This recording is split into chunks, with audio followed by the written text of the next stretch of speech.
Kanino to? Ayan pa yung aso nyo pang dalawa. O kanino aso?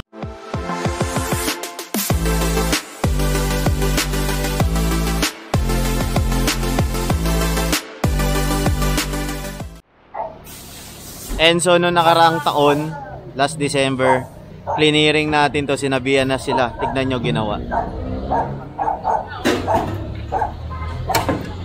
Ay, grabe. Taon na bagong taon. Sige, release ko ninyo lahat yan.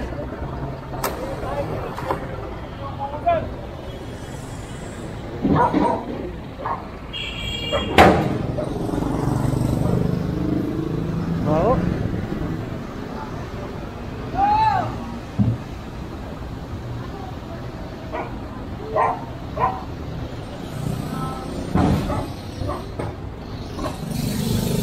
Grabe, ang dugyot dito.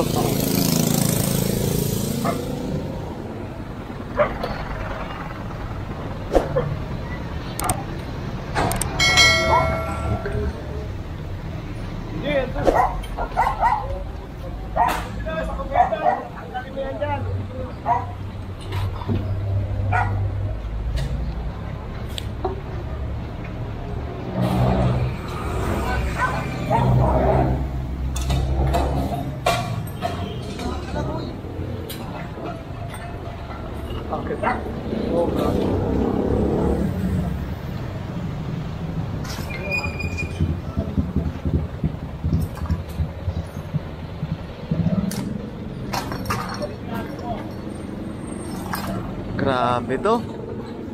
May dumi.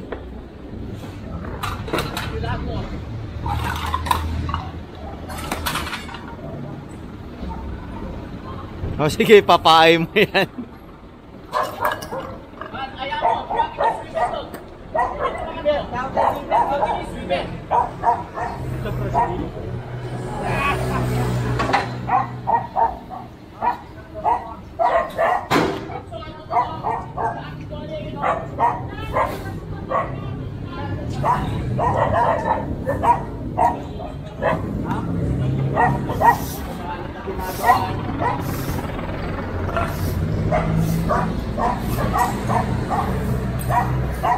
Hayaan mo yung swimming lang.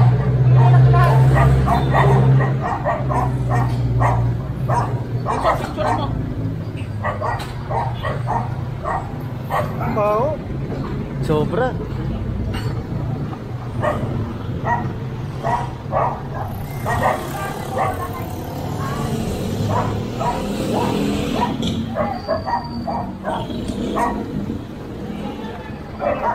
Sabi ko sa'yo, yung aso mo, tanggalin mo.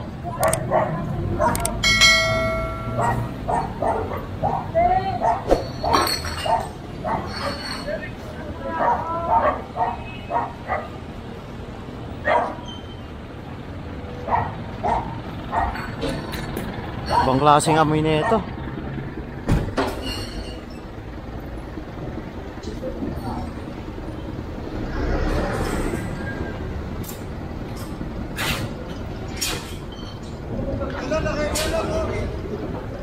Hoy, kunyo, ulit yan. Alis yan. Ano? Alis na, alis na.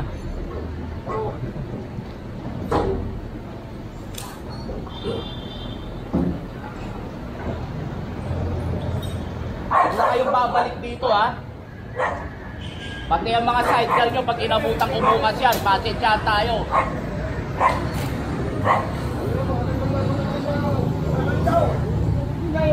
Tanggalin mo na lahat yan. Sige na. Ate Jolly.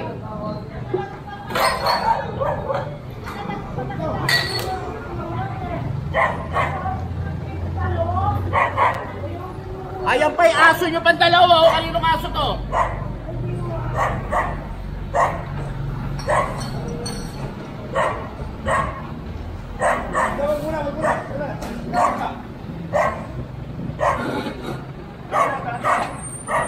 Kalat ang mga tae.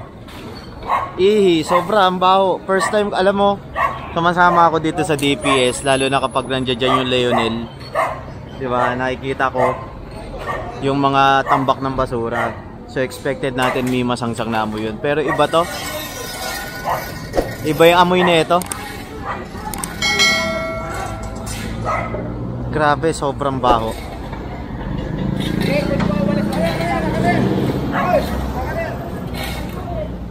Hindi ko alam kung masusuka ako o hindi.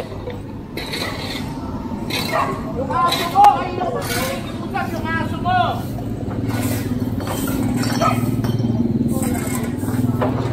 Yung aso ni ate kasi yan eh. Yung aso mo! Kaya naman sa inyo, nilinisin namin ang kapaligiran nyo. Pero huwag na kayo babalik dyan. Nakita nyo naman kasi, pinagbigyan sila last year, diba? Kaso, tignan nyo yung inabutan ng DPS ngayon. Nabutan na Boss Egay. Siyempre, ito kasi, pinapanatiling malinis to. Kasi kung titignan nyo, pinaganda to ng local government. No, yung linear park na yan. Tapos, pag tumingin ka sa kaliwa or sa kanan, kung nasa ang side ka man, may kita mo ganito. Diyos ko. Part pa naman to ng Mabuhay Lane. Baka mamaya may dumaang VIP dyan. Ako yari. Yung biglaan. Kaya araw-araw pinapanatiling malinis to ng ating DPS. Diba? Hindi sa tinatanggalan sila ng tirahan. Kasi hindi naman to tirahan eh.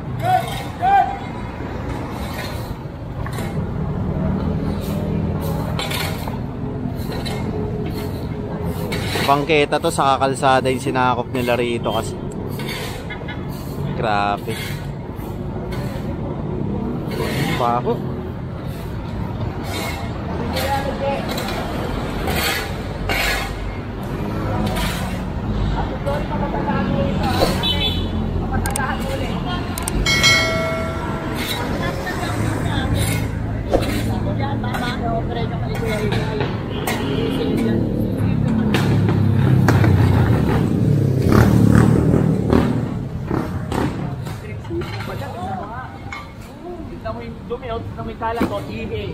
May tae pa.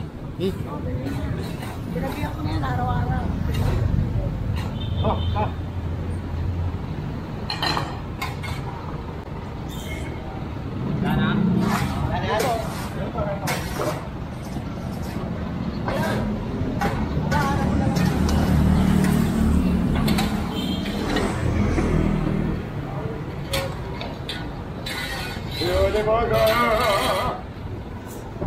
And so, dediretso na tayo sa next target natin ng clearing operation. And so, nandito tayo sa Recto Avenue. Kasama pa rin natin ang DPS District 1 sa paungunan ni Boss Egay. Bali, nandoon pa lang sila Boss Egay. Ito na naman sila. Liligpit na sila. Ayan. Bali, kinonfiscate na yung mga patungan ron. Tatapon na yan diretso sa Pier 18.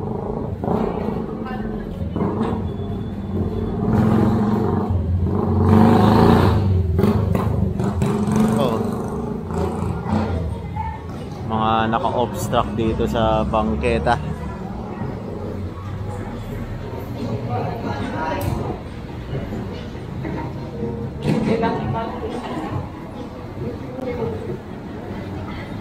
Bitawan nyo na!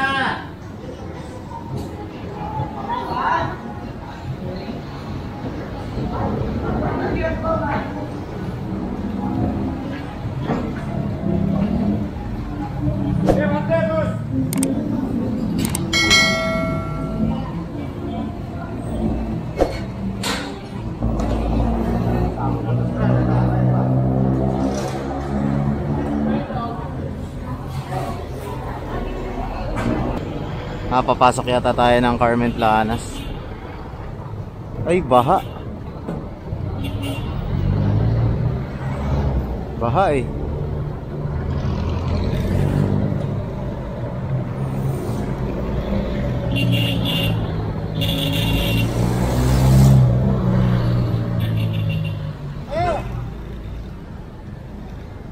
May pulis na.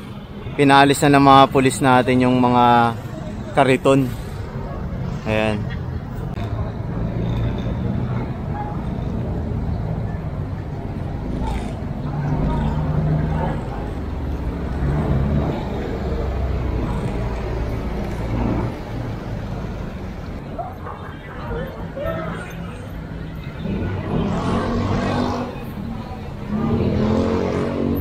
Yan, pina-confiscate na yung mga gamit-gamit ron.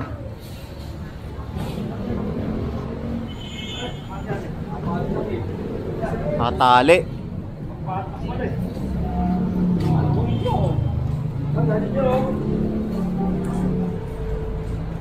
Wala pa tayo pamalo dyan?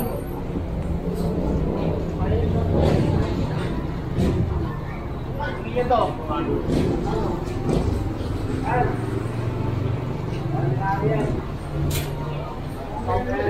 Iyon o. Master of the universe. Lockpicker. Yeah. Bitaw mo na.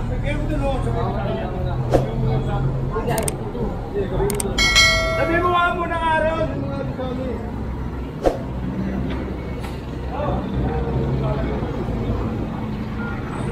Yung bali kina-confiscate lahat.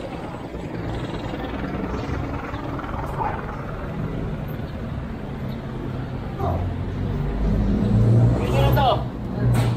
Oy, mga brother. Sige na, ano yun na to? Bakit?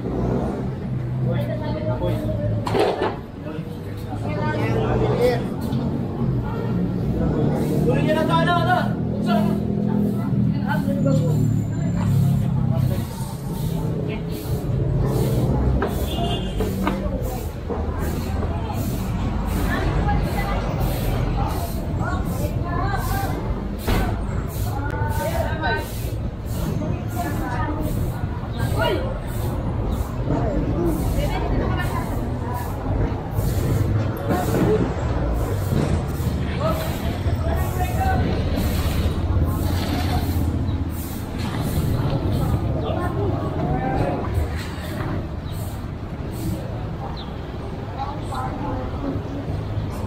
Eh.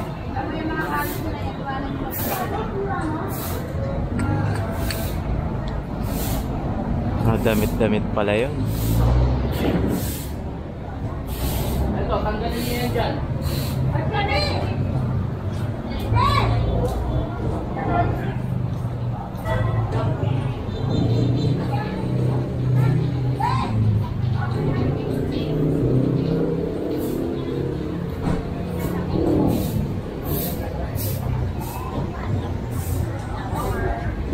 Lipat ulit.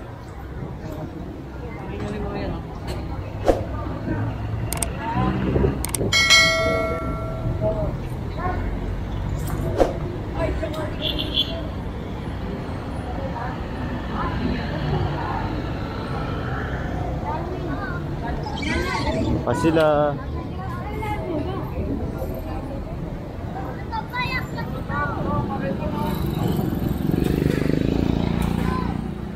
Inising nyo na to.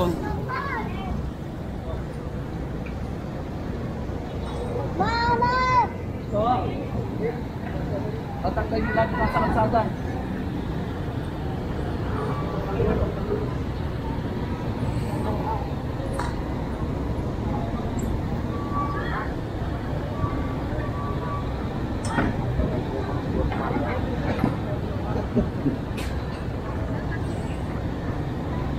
Paano patanggalin natin yung ano dyan? Papicturean nyo kay Bulso. Yan kaya pinipicture ang paliwanag ko lang. Report kasi yun. Na action taken ang ginawa ng ating DPS. Kasi itong part na to, palaging may report to.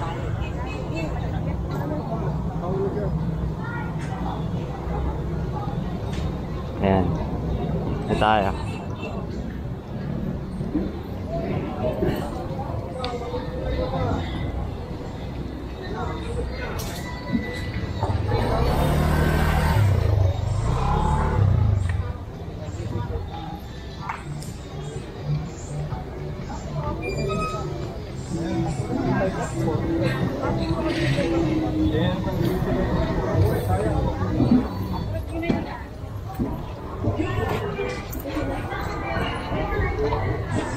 Terus na.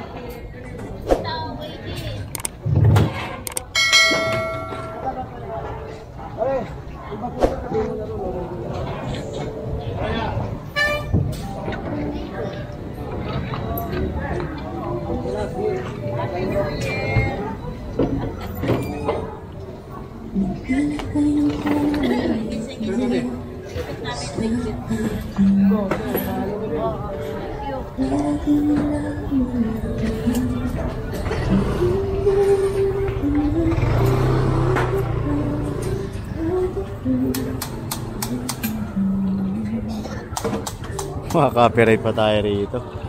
Patay tayo dyan. Yan, bali nililigpit naman na to. Tapos bukas pagbalik ulit kukumpiskahan na sila kapag hindi nila inalis. Yan. Basta kailangan maluwag talaga tong kalye dito sa Santo Cristo. Kasi nga palengke ito, papasok to dyan, oh. Palengke sa loob. Kailangan nadadaanan ng tao ng maayos. Uy.